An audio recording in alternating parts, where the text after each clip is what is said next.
Alright, hello. This past Saturday we've possibly had the worst card in history. Um, this will be a different kind of recap video because there's literally nothing of substance to talk about last Saturday. So I'm going to change it up a little bit. This might be a day late. I normally do it like the day after and like hopefully like a few hours after, but this is taking me some time because I just want to talk about a load of things in the UFC right now. Little 30-second recap. Jacoby had an amazing performance. I wasn't really surprised there. Gamrot had a terrible performance. I think anyone in the top 5 starts him. That's just my opinion. I wasn't impressed. I felt like GSP. I'm not too impressed by your performance. You know. What else? Jordan Leva had a good performance. A good old German suplex. You don't see them often. That was probably the highlight of the night. And Blazioki, which surprised me. That didn't get fight of the night. I thought Blazioki deserved fight of the night because that was a very good fight. But no, some woman's fight in the opening got a very one-sided one. I don't know. But yeah, that's what I'm going to talk about for the Blanchfield versus Barber card because I know that too many people are interested in that. I'm going to talk about a topic that I've wanted to avoid on this channel because I just felt like everyone was talking about it. And it wouldn't do much good if I started talking about it, but just, it's gotten out of hand now. And that topic is Jon Jones. I don't know why this wouldn't work. Jon Jones ducking Tom Aspinall. Now, I know that image on the right is a bit outdated since they actually did 5. But I wouldn't be surprised if Jones would fight Stipe again if he could. I don't know what's going on. Honestly, between Dana just keep on saying, don't worry kid, the fight will happen. How many times do we have to hear him say the fight's going to happen, but nothing gets followed up? No day, no confirmation that the fight will happen. It's just, don't worry, we're trying to make it happen. It'll happen. Don't worry. Like, I've heard that at least 100 times now, and I wouldn't be too angry if it was Jon Jones versus like a Derek Lewis or something when we had to wait for that. But no, this is Tom Aspinall. Tom Aspinall is in his prime right now. And he's willing to fight like once every 3 months. And he's had to wait for almost nearly 2 years for Jon Jones to sign a contract. How much longer are we going to have to wait? Because I don't want Jones to get older and then use the age excuse. He's still near in good age right now. I don't want him to wait till he's 38 and then use the age excuse. Because everyone knows that's what he's going to do. He's trying to use the age excuse. Because I think he will eventually fight Tom, but he's going to delay it. And then use the age excuse. It's just disgusting, you know? Like, he complains that, I'm taking on a 32-year-old Tom Aspinall when I'm 37. When he happily fights a 43-year-old or 42-year-old Stipe. The hypocrisy is unreal. He's currently in Thailand doing God knows what. I don't know. It's annoying. This is the longest I think anyone has had to wait for a fight, especially an interim champion. I think Tom Aspinall now is the longest reigning interim champion and probably the only one to have to defend the interim title and be asked to do it twice. I wouldn't even be mad if they just cancelled the fight altogether. I just want Tom Aspinall to fight again. I want to see him fight either Gan or Almeida. I think Almeida is the more interesting fight. But Jon Jones is the ultimate fight. If Jon Jones is willing to fight, do it in September or August. Just tell us it's happening. If it is gonna happen, tell us. Don't just oh, don't worry, it'll happen. At some point it will happen. Give us a day. If you have a day sorted out, tell us. If, John wants to fight in November, just say John's going to fight in November so we don't get our hopes up. Because no one, it's getting to the point where no one cares. It's getting to that point. No one cares about Jon Jones anymore, except maybe the few thousand die-hard fans he has. And I'm not taking away from Jon Jones. He's a very entertaining fighter. I just hate him. I just hate him in general. I think his fight style is amazing. I think it's very entertaining. There's nothing against Jon Jones' fight style. I just think he's despicable. I think he's gotten away with it for too long. I think the shenanigans that goes on during like a Jon Jones fight camp, or just in his life in general, he's been let away too often. Like, and this is what like the UFC want as their pound for pound number one. They want Jon Jones as their pound for pound number one. And I'm going to get into why I think they want Jon Jones as their pound for pound number one. I kind of got off track there. I just started ranting a little bit there. I'll try to keep it more professional sounding. But I'm going to say why I think they want Jon Jones as their pound for pound number one. And I think, A, Dana White privilege. Now, we've seen with stars like Sean O'Malley, Bo Nickel, clear Dana White privilege. Right? Jon Jones is like, if you look up the like definition of Dana White privilege, he's front and center, except for maybe Sean O'Malley. But I think the reasoning behind the pushing of Jon Jones and all, I think it's because the UFC are lacking a lot of American stars right now. And I think, I'm not making it like a racial thing, I'm just saying UFC is an American-based company, and it kind of looks bad when there's only like one or two American champions. Like if you look at the welterweight division, when was the last time there was an American champion? You know, Kamaru Usman. If you look at light heavyweight, when was the last time there was an American champion there besides Jon Jones? They want to push like an American guy as the number one, and you see what like Sean O'Malley and Bo Nickel, they give these guys undeserved shots. Like for example, it started with Sean O'Malley fought Petr Yan. He was ranked number 13, and I think Petr Yan was ranked number 2, and he got a shot at that. I'm just saying it's a bit odd, isn't it? I know Sean won, but I felt like he lost slightly on the scorecards, but I won't bitch and moan about it. Sean won, went on to beat Aljamain Sterling, and he was their champion, right? Then Morab won the title back, and he had one title defense, and he gets an instant rematch with Morab. Doesn't have to beat anyone else, gets an instant rematch. That's Dana White privilege, in my opinion. And another thing it also is, with the fall of the sport. What is this? What are we doing? Why is Dana White promoting Canelo versus Terence Crawford, and he's not even here to promote like basic Apex cards? Like that's the like one thing you don't do is just not show up, and Dana White hasn't shown up for a while. He didn't show up for 315. He didn't show up for this Apex card. I'm sure there was another card he didn't show up for. He's missing right now. He's missing in action.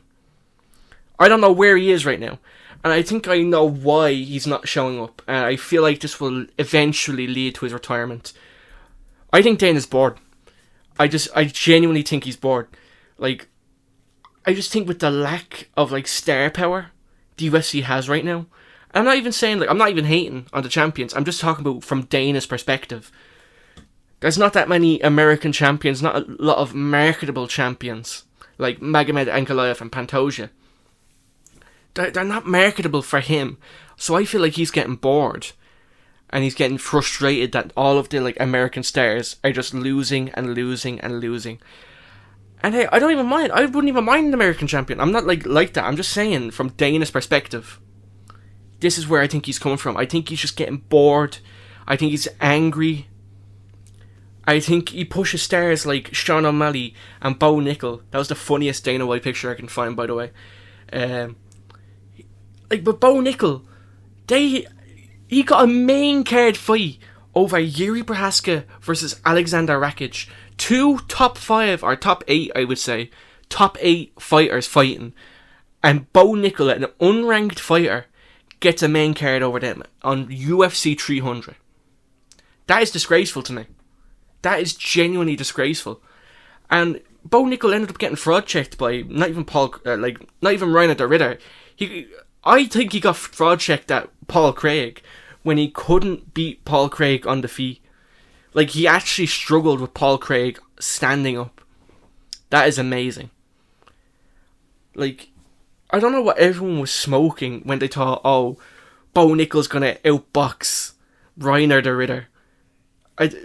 Just because Reiner the Ritter had a close stand-up battle with Gerald Meerschaert doesn't make him a bad boxer, because Gerald Meerschaert has good striking. Not the greatest, but he's good. And Rhino the Ritter arguably won every exchange on the feet with Meerschaert. And it ended up finishing him in round 3. What's, like, packs are people smoking? Because, like, I don't know what they see in Bo Nickel. Don't know what the UFC sees in Bo Nickel. I don't know what other people see in Bo Nickel. But he's only had, like, 8 fights? 8 or 9 fights. And he's, like, 2 of them are in the UFC. I don't know what we're doing here. And there's other examples with these American wrestling guys, like Zachary Reese. He's in the UFC. He had a good finish in the Contender Series and then just proceeded to go on, get knocked out, have a boring performance, get knocked out again. It's just like, some of these guys are just getting pushed into UFC for no reason, other than they're like hyped up American guys from like a wrestling university or whatever. I don't know, like... And then you have Daniel Cormier just glazing the entire time. It's just very annoying to me. It's very, very annoying. And I think with a lot of these fighters, it's just pure bias in commentating and just Dana White talking about it in general. A lot of bias. Because even when they're losing fights, the commentators kind of swerve it in a way that they're winning. And it just disgusts me a little bit.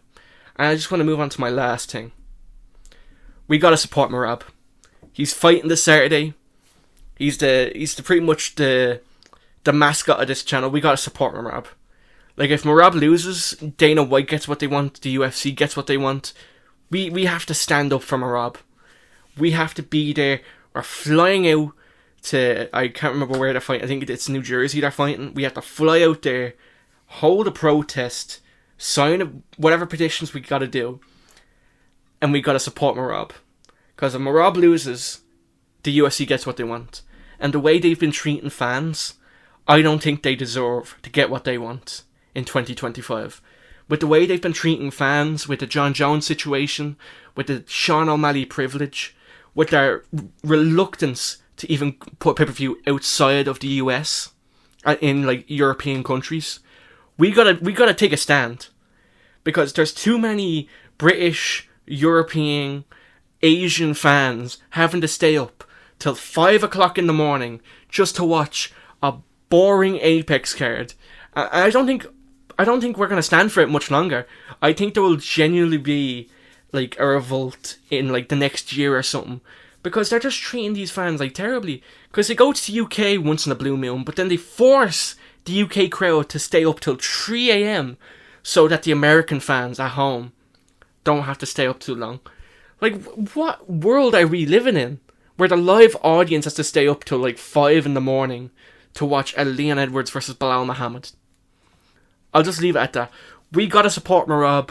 We gotta put a stop to the UFC in general. We gotta put the stop to it. We gotta stop Joe Rogan. Nothing against Joe Rogan, I'm just saying his name. But Dana White, Hunter Campbell, we gotta put a stop to it. Morab had to clear out the entire division before he got his title shot. And O'Malley just gets an instant rematch for doing nothing. Like, what, he stopped gooning? What the fuck? That's the, like, I was watching him, like, I don't know if it was embedded or not, but it was just like, why do you feel like you'll do better in this rematch? I stopped gooning, guys. My energy is so clear right now. What the fuck? You gotta support me, guys. Like, what's your game plan? I'm not gonna goon. Guys. What? I got a transplant. I'm gonna go for that, guys. You have to be man. What the fuck is going on? Like, you stop smoking, stop drinking. Obviously, that will help. Like, stopping the smoking. But, like, I've seen it with Chase Hooper and Sean O'Malley, where it's just like, why do you think you're improving? I'm not gonna goon. What? It just doesn't make sense to me. It's just ridiculous at this point what the UFC are doing. Okay, I'm going to wrap this up now, because this has just been a rant. Sign the petition. We won't stop until this gets 1 million. Please sign the petition. I know that not many people will watch this video, probably like a few hundred. Please sign the petition if you haven't already. We need all the support we can get for Jon Jones to get stripped. I know that not many people are going to watch this, but please do it if you see it and you haven't already. Poor Tom, poor Tom. And finally, like and subscribe, please. I need it. Please like and subscribe. Look at Morab begging there. I need it, Need all the support I can get. We gotta spread the word. Just trash the UFC online. Every post, I want to see a strip Jon Jones and something about Sean O'Malley. I don't know really what you can say. He's actually I think he's a nice guy. But we gotta stop. We gotta put a stop to this bias. In commentating, in matchmaking, we gotta put a stop to it. We gotta do it. We're the change. That sounds so fucking cheesy. We're the change here. The UFC doesn't make money off the fighters. They make money off us watching the fighters. We gotta take a stand. We gotta prove a point. We gotta stop supporting them no matter what. Now, I will continue to support them because it's I have a channel. But any casual viewer, just wait till the next day and then watch it. Stop buying pay-per-views. Obviously, you can do what you want, but I'm just saying, if you want, make the change. We gotta do something. Petition to oil up Dana White. We gotta sign it, guys. Where's Tony has died? We gotta get him to make that petition. Petition to what the fuck am I talking about anymore? All right, this is a longer video than normal.